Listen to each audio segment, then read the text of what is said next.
দীর্ঘ 18 বছর পর চকরিয়া বিএনপি নেতৃবৃন্দের মিলিত হয়েছেন। অনেক মামলা হামলার শিকার হয়ে দীর্ঘ সময় পার করতে হয়েছে বিএনপি নেতাদের।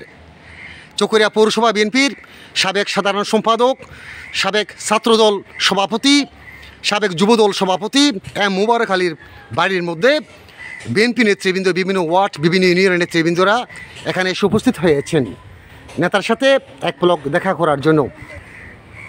আমরা সর্বপ্রথম যারা এই স্বৈরাচারী শেখ হাসিনার পতনের জন্য আন্দোলন করতে গিয়ে জীবন উৎসর্গ করেছে, আমরা সর্বপ্রথম তাদের আত্মার মাগফিরাত কামনা করি।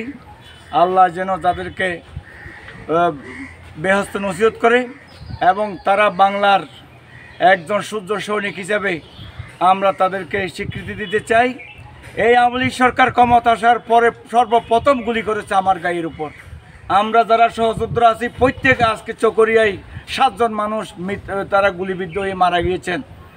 আমরা আল্লাহর রহমতে বেঁচে আছি। প্রত্যেকে 20 থেকে 30টা করে মামলা দিয়েছে এই আওয়ামী লীগের দোসর বাড়ি জাফর।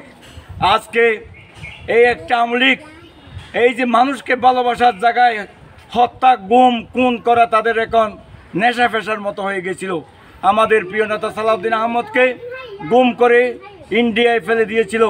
আজকে আমরা আমাদের নেতাকে ফেরত চাই এবং এই আন্দোলন করতে গিয়ে যারা আজকে 16 বছরে যে সমস্ত নেতা কর্মীদেরকে মিথ্যে মামলা দিয়ে আজকে গ্রেপ্তার করেছে, জেলে রেখেছে, আমরা তাদের মুক্তি কামনা করি এবং যে সমস্ত নেতারা আজকে এই ত্যাগের বিনিময়ে এবং ছাত্র ভাইরা ত্যাগের বিনিময়ে আজকে মানুষকে স্বাধীন রাষ্ট্র হিসেবে আজকে নতুনভাবে স্বাধীন হয়েছে, আমরা তাদের যুগে যুগে আমরা একজন রাজনৈতিক কর্মী হিসেবে আমরা স্মরণ করে রাখতে চাই এবং ভবিষ্যতে যাতে কোনো দল মত এই ধরনের শেখ হাসিনার মতো আচরণ না করে, আমরাও করব না, যাতে কেউ না করে আমরা আমাদের নেতা কর্মীদের প্রতিও সেইভাবেই আমাদের বাণী, আমাদের বক্তব্য পৌঁছে দেব।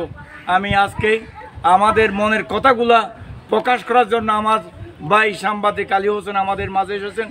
আমরা আমাদের চকরিয়া পৌরসভা বিএনপি, আমি কক্সবাজার জেলা বিএনপির প্রচার সম্পাদক হিসেবে দায়িত্বে আছি।